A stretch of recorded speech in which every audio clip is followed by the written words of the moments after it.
And here we go. Hello, everyone. Welcome to the first Vice Presidential Candidate Forum.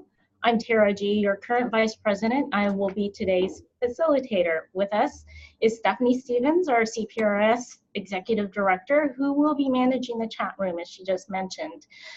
There will be some time for member questions, so if you have a burning question you want to ask, please send that question to Stephanie Stevens via the chat room, who will then feed the question to me. Also on the call today is Henry Perez-Alonso, our president, and Liddy Gutfeld, our president-elect. Before I introduce the three VP candidates, a bit of housekeeping. All members tuning in today will be placed on mute and your pictures will not be shown on the screen. You will see each of the candidates and will be able to hear them speak. Each candidate has been given 6 questions in advance, and we'll be asking 4 questions to start us off, and then ask questions posed by the membership, those that you send to Stephanie Stevens. Since we only have an hour, each candidate has been asked to be as concise as possible in order to allow enough time for everyone to have a chance to answer that question. Now for VP candidates, introductions are in alphabetical order. Tom Hellman is from the City of Folsom and is their Community and Cultural Services Manager. Stephanie House is from Westside Recreation and Park District and is their Recreation Superintendent. And Patrick Larkin, who is from Cordova Recreation and Park District and is their District Administrator. So here we go. First question is, what would you consider your strongest leadership skill, and give an example on how you have used this skill? So we'll start the answer round off with Tom Hellman. Well, good morning, everybody. Thank you for joining. To the question of my strongest leadership skill, I turned to a practice that we did a couple years back as far as using strengths finders. And if you haven't done this program, I would want to encourage you to look into that. But one of my top strengths that came out that I've been using quite frequently lately has been being strategic. And strategic isn't what the funny word of strategery means, but more or less being able to look into the future, finding patterns, finding solutions, finding alternative ways of approaching a problem. And so currently in the city of Folsom, as probably with many of you, we're seeing some retirements happen. And Folsom's no shortage of that as well. And so using the skill and working with my director and other staff, we're focused on how we can be today, but how that will transform us also into tomorrow and into the future years.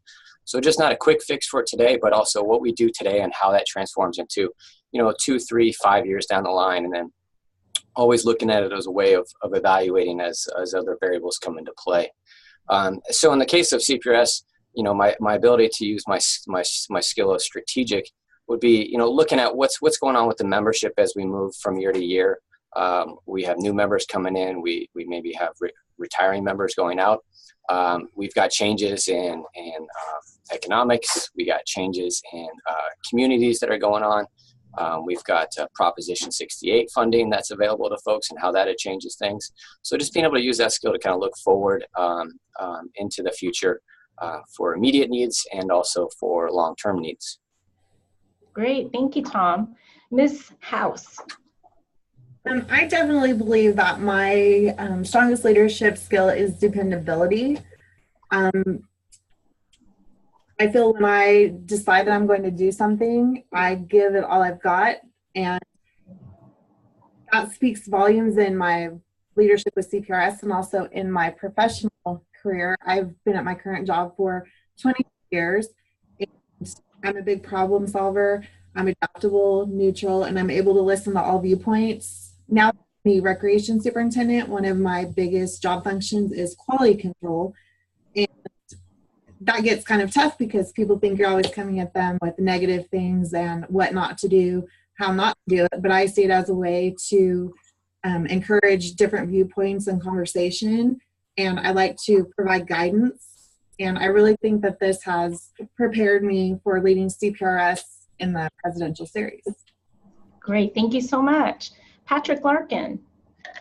Sure, just to reiterate the question again, what is my strongest or greatest leadership skill and an example of that. I would say interpersonal communication skills as well as relationship building skills. My example is very much about my current position as the district administrator. I walked into a situation in my current job where there was a community pool project that had caused a lot of tension with the community, as well as relationships and partnerships with the city of Rancho Cordova, as well as some other stakeholders. When I walked into the situation, I had to evaluate it quickly. I had to figure out what is the best strategy to get the program and project going again. So what I did is I had to start from the basics. I had to build the relationship and trust back with the city manager, as well as some other stakeholders, in order for us to reactivate the project. So with that experience, I was able to, within about a year, create funding sources that were $5 million. And then with that funding source of $5 million, I was also able to get a donation from the city of Rancho Cordova of $3.4 million, which brought the project into a realistic project that the community would be able to enjoy, that they would be able to experience that. So I'd say my biggest leadership is interpersonal relationships, communication skills, and making sure that you don't take yourself too seriously, and that you have fun with what you're doing, and you still stay focused on making sure those relationships are strong. Great, thank you, Patrick. I love the scenery behind you. So here's the next question. What does the profession look like in 5 years, and give reasons for your answer? We'll start with this, Stephanie House. Okay, I think as we learn to work with different generations of employees and we work to serve different generations of community members, we really have to adapt. And it's all about how we package ourselves as a profession. What we do in our agencies at home doesn't change much, because people still yearn for that connection and that memory making. But how we as professionals provide those services and how we approach those are definitely what tends to change. We need to really look at moving to more and more towards a service-based approach, knowing that we need to do things with more compassion and empathy, and that programs are all about relationship building. So we have to prepare our future professionals for those things and make sure that our new professionals and those who have been around a while keep this in mind and in the forefront of what we're doing.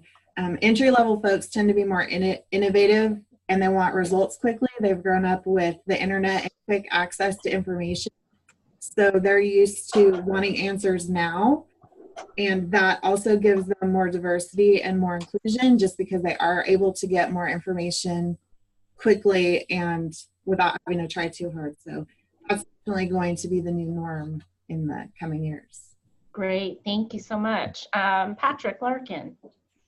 Sure. Well, what I've been observing is, like Tom was mentioning earlier, there's going to be a lot of retirees in the next 5 years.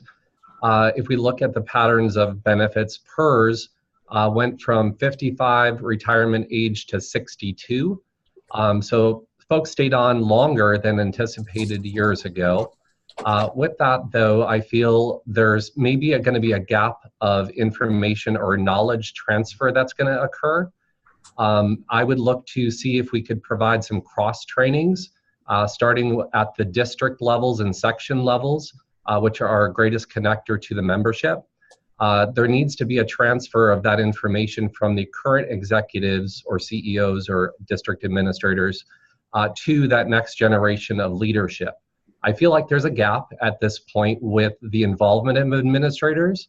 I think they need to be intentionally invited back to the table to share that information and to transfer that information down to the next level of leadership, for them to be provided cross-training opportunities to be a little bit more diverse in their management and or supervisory experiences. A lot of agencies I know are siloed, meaning that they're focusing on specialty areas.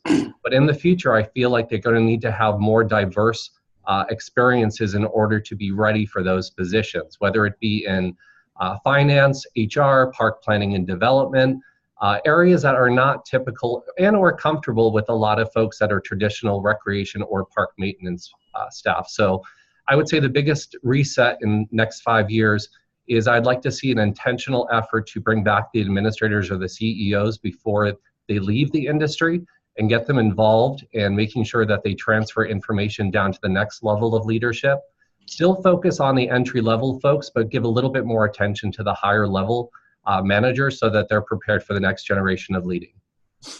Great, thank you. Mr. Hellman.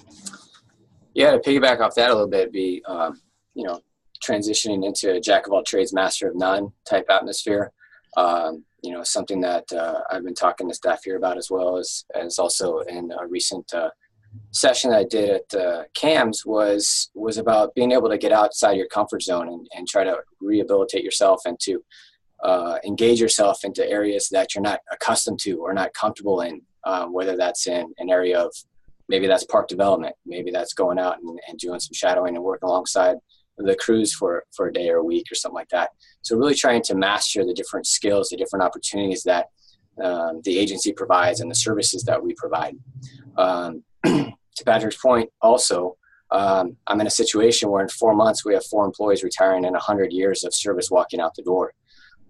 That's an extensive amount of knowledge that leaves, good and bad. I think it gives opportunity again for those here to break out of our comfort zone and continue to be a little bit more uncomfortable and to learn, but to do it in our own way rather than the way that it was. I think it gives those people opportunity, and it gives other folks in the same positions elsewhere opportunities to kind of reinvent themselves and to feel okay to go out on that limb and to have a little risk to get that reward.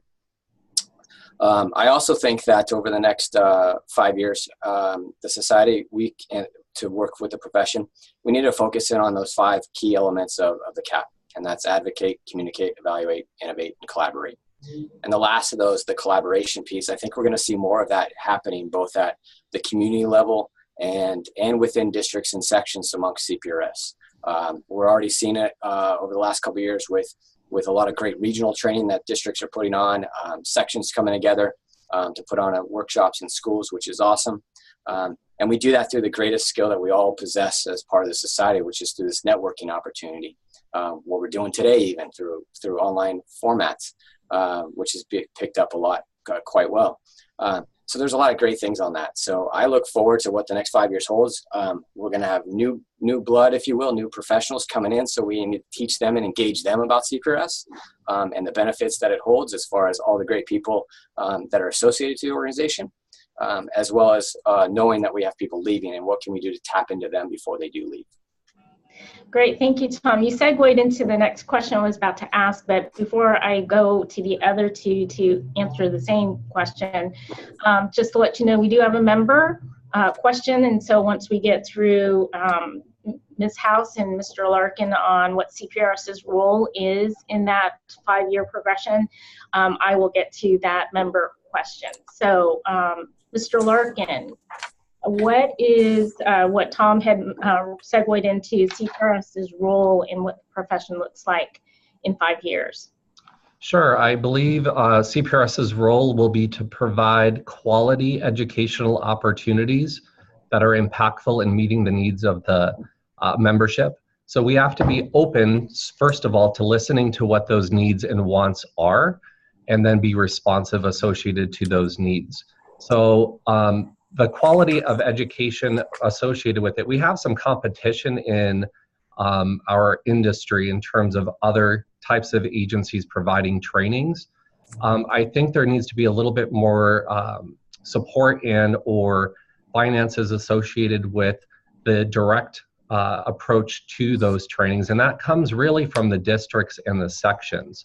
So I think some more resources allocated to those areas to give them maybe a little bit more of a higher quality type of training that really meets the needs and issues that we're all facing in the industry. I think sometimes we tend to go in a direction that we think personally, but we're not necessarily open to asking and or receiving that feedback from the actual members that need the resource. So when you fail to do that, you end up losing members and you end up losing the momentum of going forward. So my approach would be the efforts to listen more than you speak is my philosophy. Hear what those wants and needs are and be responsive as much as possible. So quality educational opportunities is a key, as well as more support of the districts and sections in order to provide those to the direct membership. Great. Hey, Tom, I didn't mean to not give you a chance to expand on that. You brought up the cap, so I didn't want to skip you if you had more to add to that. No, I can piggyback into where we are now. That's just fine. Okay, great. Thank you. Stephanie, what's CPRS's role? Well, I love the fact that all three of us are such different candidates, but on this question, it seems like we all totally agree because both Tom and Patrick have echoed what my exact thoughts are. I think it's really important that our profession really take a hold of the CAP, the California Action Plan, the VIP program, which was created in 1998 and has encouraged us to, create community through people, parks, and programs was a great tool, but it needed an update, which is what the CAP plan has been. And really the CAP just proves that CPRS leads the nation in parks and recreation. And I'm super thankful that we can all be a part of that, whether it be on the state board, part of our district, a section, or even just as a member. There are so many ways for us to get involved as members that don't require board leadership. There's committees, there's different things to do. And I think that if we continue to advocate, collaborate, communicate, evaluate, and innovate, which are the key strategies of the CAP, what CPRS can do is really limitless. We really are here to lead the profession, and not just for our state, but across the country as well. So I really look forward to watching CPRS grow and strengthen their districts and sections. I think sections have a lot to give, and it would be interesting to see them get a little bit more involved. I feel like sometimes we focus too much on the districts and not enough on the sections. So I'm, really looking forward to seeing how we can make this all pull together in the coming years. Great, thank you. Now for a couple member questions. Here's one. As an owner of CPRS, how will my success as a member be enhanced with you as president of CPRS? So Stephanie, we got you here, so we'll throw it to you first. Well, I really want to continue to connect people. I think that that is one of the greatest benefits of CPRS is the connection and the networking. Being from a small agency in a small district within CPRS, that's what I joined CPRS for, was to make those connections. And I've been able to do that section and state board leadership and different committees. I just want to continue to connect people, encourage people to get involved, talk to them about my personal experiences of how if you're being told at work that maybe your supervisor or the one in charge isn't really supportive of your involvement, go out and make it happen. If it's important enough to you, you'll do it on your own time. And to me, I went through a period of that, and I'm fortunate enough to have full support of my agency. And I just want to continue to connect people and help them learn more about our profession and how to succeed. Great, thank you. Tom. Yes, so I think it's a really good question, so thank you for whomever asked it. And something I was thinking about as you were speaking there, Stephanie, was, every day we're out delivering these great services and we're out engaging with the communities. And a byproduct of all of these great services that we're doing is we're harnessing and we're creating these feelings in our residents and our community users that we don't know, right? All these feelings from to happy to joyful to, you describe them and they're present in these events and activities that we do. But as a member, as a professional, I think it's also important that we harness these feelings, that we just don't look at what the outcome of the event is, such as how many people participated or how much money perhaps it brought in. I think it's important for us to harness that feeling as well and feel good about ourselves and to feel happy and joyful and feel that inner sense of, that was what I wanted to do when I got into this profession, that feeling of inner purpose, that feeling of, did I give myself the fulfillment of doing what I wanted to do with how I did it? To me, that's super important, because if we don't have that feeling, then we're just doing one event and we do that, and then, okay, now we're moving on to the next event. And we forgot to feel that. We forgot to own that ourselves. And it gives us the little bit of fuel that we need in order to move forward through even the tough times. It gives us the feeling we need to move forward. But even during the great times, it gives us that feeling of joy and camaraderie with our staff, with our community, that we need to feel. So my role as your vice president would be to have you have an understanding of how you can get to that point of having that feeling, that finding that inner purpose, having that fulfillment, so that you're working not just for an outcome, not for a salary, but you're doing it for the service that you got into. But your reward on that is the feeling you're getting by providing that service. Great. Thank you, Tom. Patrick. So I would be open, first and foremost, to listening to what, as I said, the wants and needs are of the owners. I think you can only move forward with understanding what those are, instead of assuming and or moving in a direction that does not reflect the feedback that you're getting. So there's a survey that was done, and those results are pretty good in terms of giving us an understanding that the needs are, as I said, quality education opportunities, as well as networking opportunities that help folks build relationships with each other and maybe even some friendships. I've been in CPRS as an active member for about 20 years now. And I can say, in looking back on my Facebook friends, there's quite a lot of folks that I have established relationships with, and as well as have lifelong friends through this organization. So I believe those are two fundamental pillars as to where you would get that experience as an owner. The other part is to, as I said, I would encourage cross-training for those upper managers looking to take over the leadership of your agencies. So I really strongly believe in setting people up for success. So I would be focusing my vice presidency on providing opportunities for cross-training to be at the forefront of local agencies, using the districts and sections as a vehicle to give those types of trainings. So we have the next generation of leaders prepared for when that does occur, and that we're not having a vacuum or a gap in service. And ultimately, those would be the tangible items I would bring to the table. Great, thank you. Member questions are coming in. This sort of tags upon what you just said, Patrick. And the question is, what can the state board do to enhance the education of members in regards to opportunities and connections available to them through the sections? What can they do? I think we have some great resources in CPRS. Every conference, we are recruiting different speakers, different trainers to come in. Some of them are paid, some of them are volunteers. So I would look to focus on what exactly are the issues that you're dealing with in your local agencies. Use that as an ongoing resource, not just as a conference session. And see if you can do a little bit more follow-up with CPRS who's putting that production on. There may have been a training or a session you really wanted to go to, but those session trainers could possibly be available to you in your specific situation. And I'll give you a great example. Tara G has come out to my staff here at Cordova Recreation and Park Districts, and she's done trainings on delegation, not taking people's monkeys, as well as just general leadership. So I did use that specific resource. I tapped into CPRS's resources, and I knew that Tara was a great trainer at Maintenance Management School.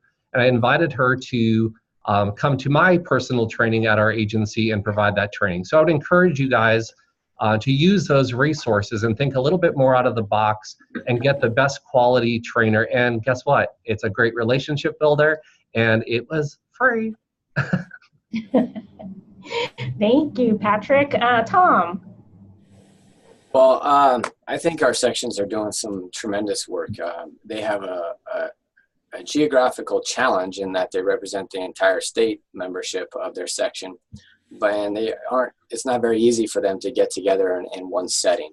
Some sections have been doing it quite well with schools and workshops or getting together at conference, which is great. But I think a lot of the sections are also looking to go, well, what can we do differently? And that's a great way to think. An example being, so the rec section started these rec connects, right? Online, Zoom, using Zoom, what a great tool it's turned into for CPRS, for their members to get engaged and for opportunities to learn from each other there. So that's been a phenomenal addition there. I think also we need to turn away from looking at, here's a practice that we did or a success or a program, and here's the outcomes we got from that program, and here's how good it was, and using that as our sharing tool, and to really dive into more of what I was talking about is fulfilling the individual professional with this feeling of how I go about doing it and the feeling that I get from doing that. I think that's the fuel that really keeps us going. And if we can tap into that to know how do we fuel it, keep giving our professionals the fuel that it needs, I think we're going to be doing much more than anybody can ever ask for. I think we have a gap here in our membership that we're looking to tap into, and a lot of sections are already doing this with who's out there that hasn't been involved yet, and how can I get you involved? And it's not necessarily running for a leadership position, but it's just being engaged in putting something together or thinking outside the box and developing something or connecting with individuals. That to me is the most important element that we have, is that ability to connect with the individuals and people. So our sections are doing a really good job of that, and they're piggybacking off one another. So when one has success, they're sharing that with another, using the collaboration, they're tying in things, which is great. So, I mean, our sections are super strong, and we're unique in our society that we have those sections, which is tremendous too. So I'm encouraging them to keep doing what you're doing and keep thinking differently, because it's definitely working. Great. Thank you, Tom. Stephanie. I'd like to touch a little bit more on what Tom mentioned with the recreation sections, Rec Connect. I think that is a perfect example and maybe model for the other sections to consider following, to offer some trainings that people can attend or participate in from the comforts of their office or their home. I think that is the biggest challenge for the sections, is getting people from all over the state in one location. And while the aquatic section has a great training with CAMS and maintenance management school, targets the development operations folks, I think it really is hard for people to travel to far ends of the state for trainings. And I would like to see these sections maybe try more with technology, see how we can help them, just like today's forum on Zoom. Even if they had their meetings on Zoom and they invited their membership, I think that opening up board meetings, both on the district and section level, to the membership is very important and would be that bridge to getting people involved in trainings. Of course, the meetings are open, but I don't think that we really do a good enough job as leaders to encourage our members and our owners to join us in those board meetings. And that goes for all levels, whether it be state, district, or section. Great, thank you, Stephanie. All right, here's a member question, and it's a long one, so I apologize, but I want to make sure I get all of it in. And it says, the formal education opportunities of park and recreation professionals has changed significantly in the last 10 years with the inclusion of hospitality, tourism, and experience planning becoming more prevalent in the makeup of the curricula. Most notable, however, is the decline of parks administration and management training programs in colleges and universities. In a state with more federal, state, and local parks, public places, and natural resource areas than any other in the country, should CPRS be concerned about this trend? And if not, why not? So that's the first part of the question. We'll start with Tom. Sure. Should CPRS be? That is a long question. Hold on. It was. So here we go. Should CPRS be concerned about this trend? Yeah. Yeah, being concerned about the trend. I'm looking at it with you. Okay. I'm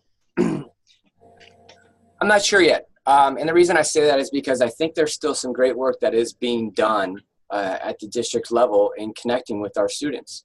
I've seen some great things happening out of District 2, District 3, 4, 10, as a way of getting into the students, either working directly with the faculty to demonstrate to them what are the opportunities in community recreation, and how even though your major is changing, and including, as you've mentioned, tourism and hospitality, and thinking more resort setting or outdoor park setting or outdoor management, as I think it used to be called back in the day. You know, I think our profession, our districts and leaders and members are still interacting with the students because they still need those experience hours. And so we're that community linkage to those experience hours. I'm very excited. You know, my last year as council sections representative a couple years ago, the education section was really starting to turn. And I'm excited to be back in to engage with them again, to see where we can go with that, and to connect not just with certain faculty members, but really trying to get into the colleges and universities with the chairs of the departments, speaking to them about how the society can better help their students in preparation for when they get their degree and are ready to leave. And it also then provide them with information and show them that there's opportunities in community-based recreation right here in your backyard. You don't have to go into a state park setting or county park setting or anything like that, but you can do it right here in a community-based setting and use your formal training as you have, just in a different way that maybe you weren't aware of. And that's the aha moment I get when people go, I didn't even know I could do that in my own city. So that's us being able to engage with them at that student level within the universities, to show them that you can use this great training that you're receiving and education and use it right here in your own town or in a town near you. Great. Thank you, Tom. Stephanie. Well, I definitely think that it is something that we should be aware of. Like Tom, how much do we really get involved with that? You know, I'm not sure what our role is with that, because we do have connections with our students. I know that there aren't colleges in all areas or universities in all areas that have parks and recreation as an option. I had to leave my area and go to school in Chico because there was nowhere really close for me to study. It was either 2 hours or more away. And I do feel that the state board is getting more feedback now than ever from education side of our profession, since we have 2 state board members who are employed at universities as professors. So I think that is definitely bridging a gap, and we're getting more connection than we ever had before. Great, thank you. Patrick. Sure. Is it a concern we should have? I believe it is. I think that government jobs versus the private sector jobs, whether it be hotel management or parks or tourism or the different industry shift that the students in universities are learning about, government jobs don't seem to be very sexy these days. So we got to bring the sexy back, right? So I would say that we need to be concerned about making sure that our trainings that we offer both at the district section and at conference are inclusive of those other types of the way that these students are being trained and or taught in coming into the agency, and how does CPRS include them? Instead of us just being very siloed in that we're here to address mostly government-related agencies, we do need to make a fundamental shift if that's what will bring in future members, as well as us being an inclusive resource for everyone besides just what we've traditionally seen it at. So it is concerning to me that if that is what the feedback is from owners or members, that we're not addressing those things. There needs to be a little bit more of a focus in making sure that they're included and that the membership relates to what their actual needs are. Great, thank you. Another member question. Based upon your experience with CPRS and what you know about him, this organization, what's one thing you would like to see CPRS do differently, and how could you facilitate that change? Patrick. Yeah, so I've been a member for approximately, 20 years now. And I have throughout the year seen a bit of a shift in terms of involvement from the administrative level, like I was speaking about earlier. There are going to be some retirements coming up here, and I'm a little bit concerned about the next generation of leaders having that diverse experience in order for them to see it in a more general way versus a more siloed way. I know that we all love what we do, whether it be aquatics or park maintenance or park planning and development or even finance and HR, but it's going to be really important for a diverse approach of several different opportunities to business lead versus just be focused on the service itself. In order for those trainings to occur, we're going to need to possibly up the types of trainings that we're doing to meet those needs. I get that there's great opportunities for folks to public speak, to share curriculums and share those experiences at the district and the conferences. But we need a little bit more of a best business practices approach versus a more what suits our immediate needs approach. So a little bit more 30,000 foot view on things in general versus a more siloed approach is where I'd look to focus. Great, thank you. Tom.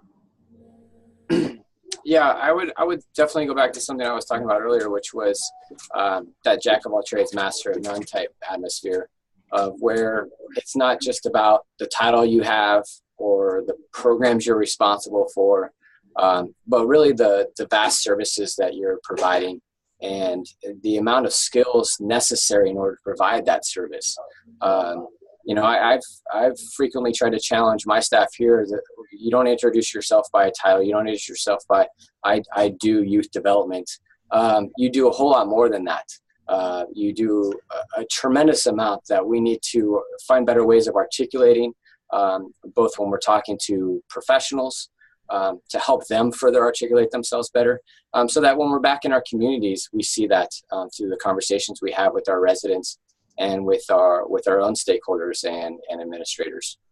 I think a skill that I'd bring into this to kind of help everybody would be this idea of trying to find those inner purposes. I think I'm able to articulate and to help people navigate kind of deep down into why they're doing this. I think that's important for people to know. And you don't have to find that and hit that nail on the head right away. But I think until you're really able to find some of those key areas of why you are doing this, you're going to continue to just kind of keep doing it the way that you know to do it based upon either training or experiences or what you've been taught, rather than why you're doing this and what makes you feel good about it. To me, that's critical. And if we're going to have success as not just a society, but as a profession, I think we still need to harness in on those feelings and to know that we do that, because that's what the community feels from us. They feel a sense of joy and pride when we do great work. It's not so much the transaction that occurs of monetary amount or anything like that. It's the feeling they're walking away with. This was a fun family event. This was a fantastic feeling. I'm proud to be a part of it. But those types of things happen because we are doing them so well, and we're being passed on this knowledge from others that are with us. As we've all alluded to today, those people are going to be leaving. So what do we do to fill that void? We continue to collaborate, as we've mentioned. We continue to connect, as we continue to do today. We network at these great conferences that we put on and schools that are going on that are being provided by districts and sections all over the state. And we do that by bringing in people that are just not your everyday person to talk about a specific area. Broaden the horizon, force people to think a little bit more broad and beyond, and to challenge them to get uncomfortable. It's not a great feeling, but it is a rewarding feeling once you're able to get past those hurdles and into those feelings of this feels good and this feels right. Great, thank you, Tom. Stephanie. I would really like to see CPRS provide more opportunities for people to connect and be involved with each other on the off times where we're not at conference or at trainings or in board meetings. I think that our technology has improved greatly over the past few years, but I think that that is something that can still continue to be improved upon and integrate more into our membership experience. I know that we have the community forums, but I don't think they're utilized as well as they could be. I think that maybe there could be a more user-friendly format. There could be ways that the state board and the staff could encourage people to communicate more. Just a little bit more transparency, getting people involved, hearing from the state board to our members statewide. I think sometimes we rely a little bit too much on our districts and our sections to relay our message to the general membership, and I think it would be nice to see us communicate directly with our members more and just try to communicate and connect as much as we can, because we need that that ability to connect and to learn from each other, because that's only going to make us better as professionals, which will improve on how we perform our jobs for our communities. Great. Thank you, Stephanie. Next question is, who inspires you and why? Stephanie. Oh, wow. It's not just any one person that inspires me. I'm really inspired by people with passion, what they do, whether it be their paid job, their volunteer job, a hobby they have, or recreational interests. People who take their time out of their lives to take time from their busy lives and families to connect with others and to just make a difference.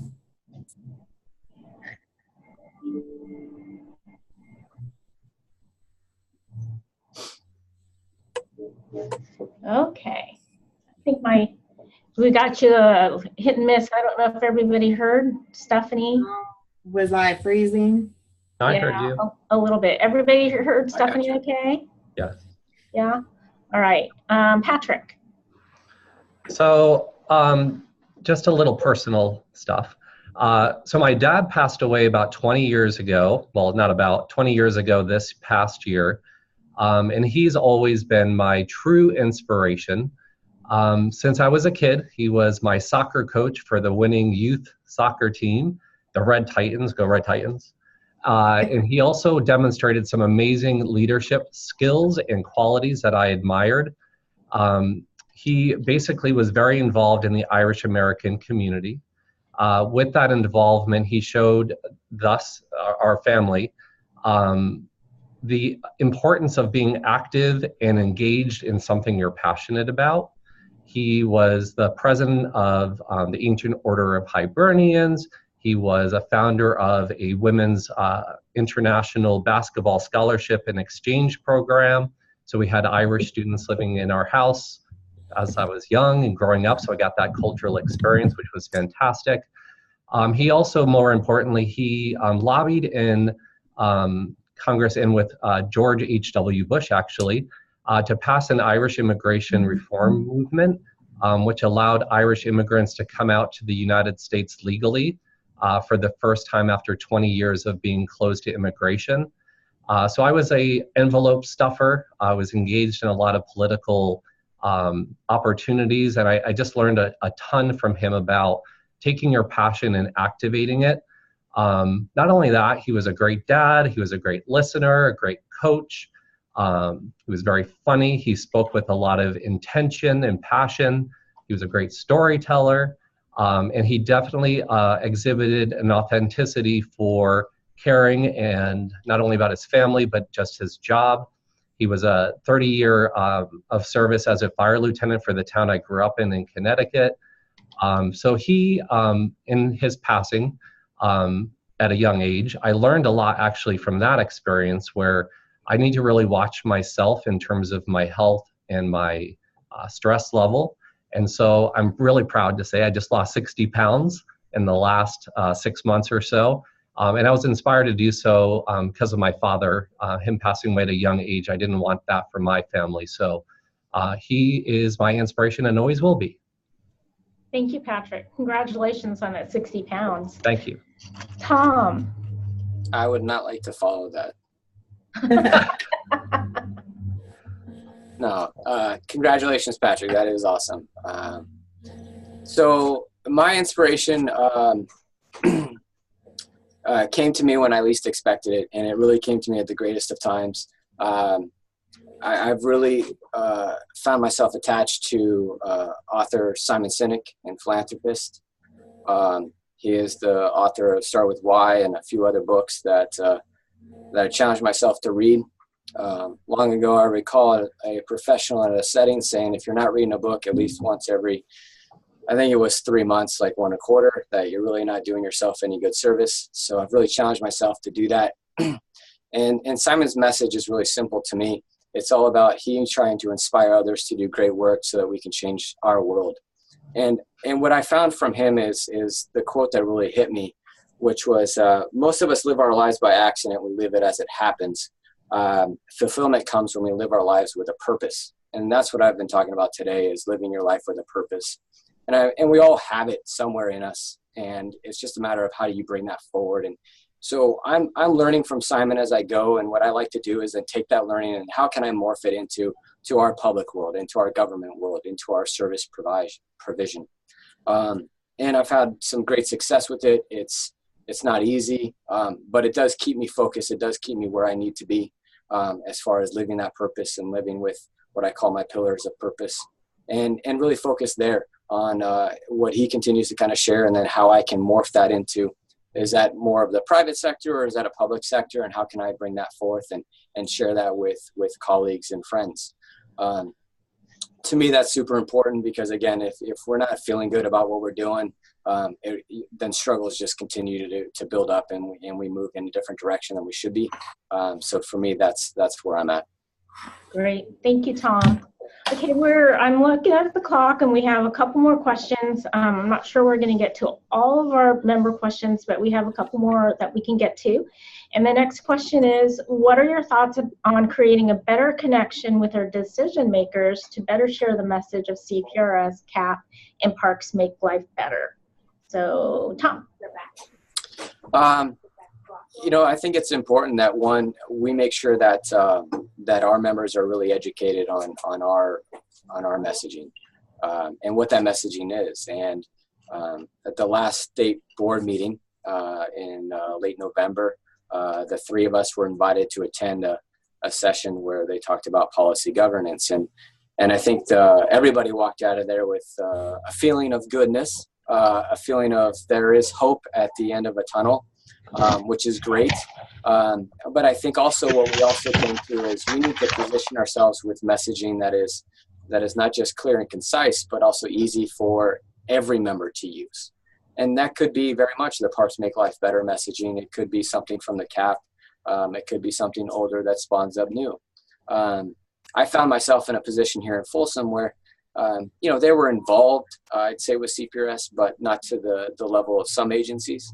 And I took it upon myself to really bring forth the messaging of celebrating July as Parks Make Life Better month, and presenting to commission and council and things of that nature, and to really try to educate them better on that, of what, not just all the things that we do, but the reasons we do them.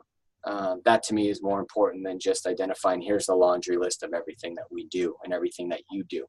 But the reasons and some of the stories behind those, I think those are impactful, because that's what they want to hear, is how a resident is being impacted. So trying to tie those messages together with the community is important too. So perhaps we can look at how we can do that through our messaging, and create some resources and opportunities of questions you can go out and ask your communities to really show how you can create the storytelling aspect and tying these things together so that you can better position yourself if necessary, but more importantly, just to demonstrate the importance that you provide to your service, to your community. Great, thank you, Tom. Stephanie. I totally agree that it starts with each of us as members. We can't rely on CPRS staff or our CPRS leaders necessarily to reach out to all of the decision makers throughout the state, because that's just way too many people for a small group of people to approach realistically. And we all have different communities, and we need to rely on our members within those communities to utilize our tools and services to create that story that best suits them, which is what's going to speak to the decision makers in their area. We do have a legislative connection that speaks for us on different levels, but really it still comes back to us as members. And if our members become more comfortable and more familiar with the CAP plan and the Parks Make Life Better branding campaign, I really think that sky's the limit on how we can impact our decision makers. It's all about the personal connections. Great, thank you, Stephanie. Patrick. So in terms of defining decision makers, I guess that's where we like to start. So I would say that we need to figure out first, who are these people we're trying to influence and or have them understand the value and importance of being a member of CPRS. So I would say you go down to the who, what, when, where, how approach. And when we have a concern about making sure we're connecting with the decision makers, we first have to identify who is it that we're really targeting our messaging towards. With that, also, I believe the personal approach or the relationship building face-to-face is always, in my opinion, a better approach than just resting on emails and or some kind of technology that doesn't necessarily bond you as much as you could possibly. So what I would say is that the influencers need to be decided as to who is that target that we're looking to send our messaging, making sure our messages are very clear and concise, meaning the elevator speech for what we're trying to explain to influence those folks. And then from there, really showing them the importance and the value to which the members are getting out of CPRS, and making sure that they're feeling that and that we're addressing that as a membership in terms of giving them the resources and tools to advocate to those decision makers. So I would say in a nutshell, building the relationships, if you can, face-to-face is important, but also having concise messages and knowing who and what approach you want to take with the influencers that you're looking to share your information with. Great, thank you, Patrick. We have two more questions for our candidate group here. The next question is, how can our 4,000 members feel united in the message of leading the nation in Parks and Recreation? Patrick. How can they feel united? So we could buy the world a Coke, I guess, and gather hands, or not. We could basically message the fact that we are all one membership with unified goals and direction. So the state board can be helpful in making sure that there's a high touch approach and making sure that each of the districts and sections, to the best of their ability, they have the awareness and or knowledge as to what they're doing, and that they're all focused on that one mission, vision, values. I know in the CAP there is a goal of leading the nation. And so if that is our just simple goal, then I think you can unite around that. And how do you demonstrate that? You'd come up with a work plan and look to chip away at actively engaging that so that you can unite everyone throughout the state. Great, thank you. Tom. You know, I fall back to the statement of advancing California's park and recreation professionals as the way to reinforce, you know, leading the nation in parks and recreation. As I stare up at my tree from the CAP page, you know, every day we're looking to better ourselves. Hopefully, that's the one.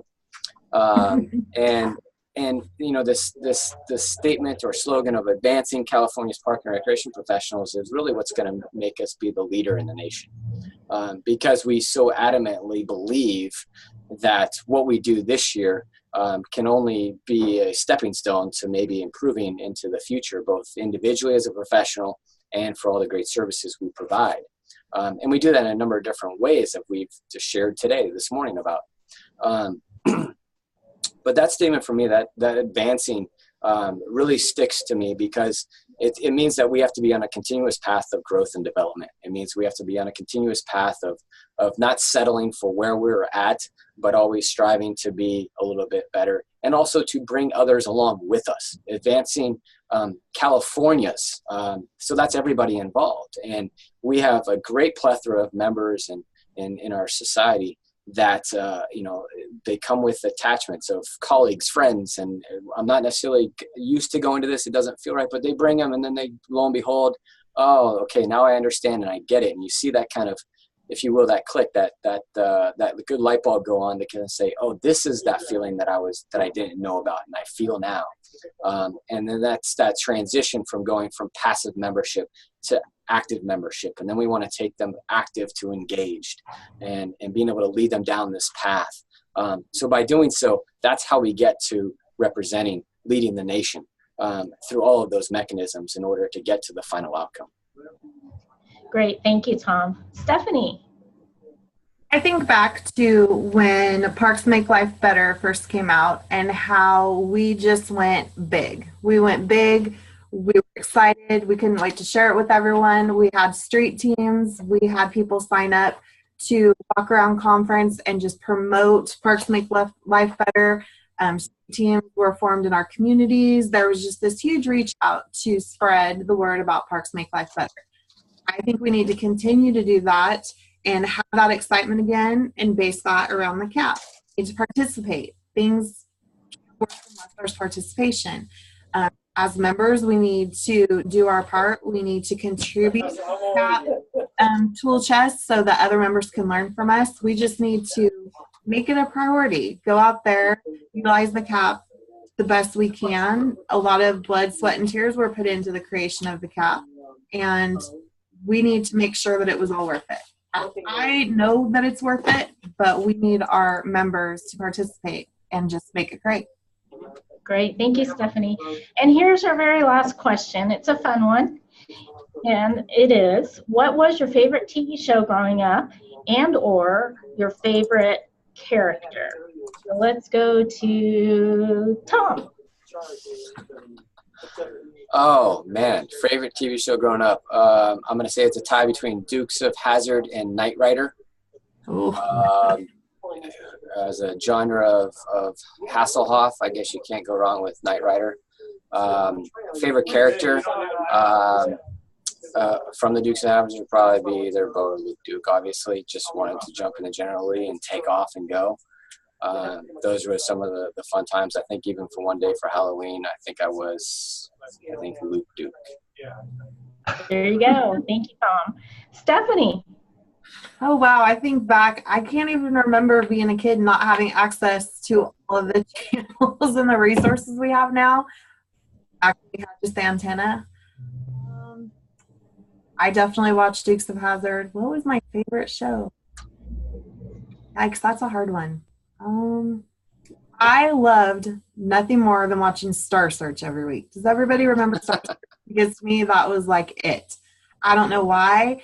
I was never really into cartoons as a kid. I liked to play teacher at school and pretend like I worked in an office. I don't know where that came from, but I don't really have a favorite character, but I was all about seeing all of the cool people come on to Star Search and show their talents.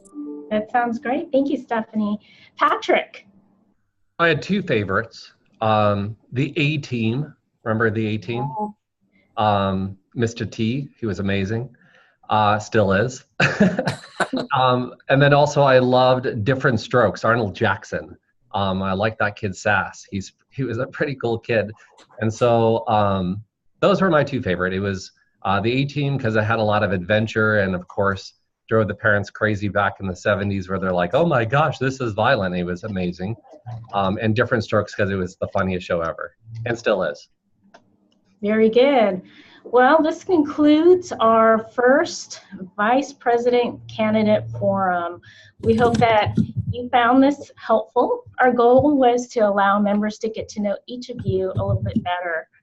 If you would like to know more about each candidate or others that are running for the various positions on the state board, secretary, treasurer, or either the region 2 or 4 representatives, go to the CPRS website and click on CPRS Leadership at the bottom of the page. Please remember, if you are a district, section, or state board member, you cannot endorse a candidate as a district or section. However, you can support a candidate as a member. As a reminder, electronic ballots are hitting your email starting January 9th. and the voting closes on January 16th, 2019. We encourage you to spread the word about ballots and the voting. On behalf of the State Board of Directors, Tom, Stephanie, and Patrick, we wish you all the best in your election run. And to the members on this call, thank you for being engaged and for tuning in. Only about 25% or less of the membership actually vote, so please mark your calendars and vote. Thank you again, and everybody have a great day. Thank you, Thanks, Terry. guys. Thanks, everybody.